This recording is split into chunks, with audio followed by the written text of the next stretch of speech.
हल्ली अनेक शाळांच्या नावांपुढे आपण इंटरनॅशनल, ग्लोबल किंवा युनिव्हर्सल असे शब्द पाहतो. पण आता हे शब्द असे सहजासहजी वापरता येणार नाहीयेत. राज्यातील स्वयंअर्थसहाय्यित शाळा अधिनियमाअंतर्गत तसंच नोंदणीकृत संस्था, न्यास किंवा कंपन्यांकडून चालवल्या जाणाऱ्या शाळांच्या नावांमध्ये आता international, global, universal, world, euro असे शब्द परवानगीशिवाय वापरण्यास शासनानं बंदी घातली आहे. याबाबतचा निर्णय गुरुवार म्हणजेच 2 एप्रिल रोजी झालेला आहे आणि तो त्याच दिवसापासून राज्यभर लागू सुद्धा झालाय.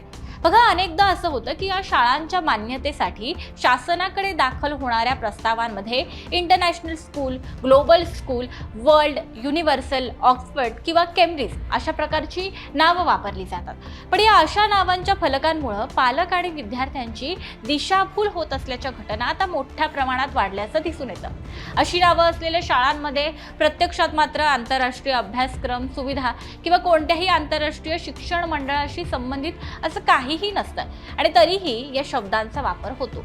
म्हणूनच आता महाराष्ट्र शासनानं हे स्पष्ट केलंय की शाळा ज्या शैक्षणिक मंडळाशी प्रत्यक्ष संलग्न असतील त्याचीच मान्यता आणि त्याच मंडळाचा उल्लेख हा शाळेच्या नावामध्ये करता येणार आहे. तसंच केवळ ख्रिश्चन धर्मसंघाद्वारे संचलित शाळांना कॉन्व्हेंट आणि मान्यताप्राप्त सैनिकी शाळांना सैनिकी हा शब्द वापरण्याची मुभा देण्यात आली आहे. शिवाय या सगळ्या नियमांचं यापैकी कुठल्याही नियमांचं उल्लंघन झालं तर संबंधित शाळांवर दंडात्मक कारवाई सुद्धा होणार आहे.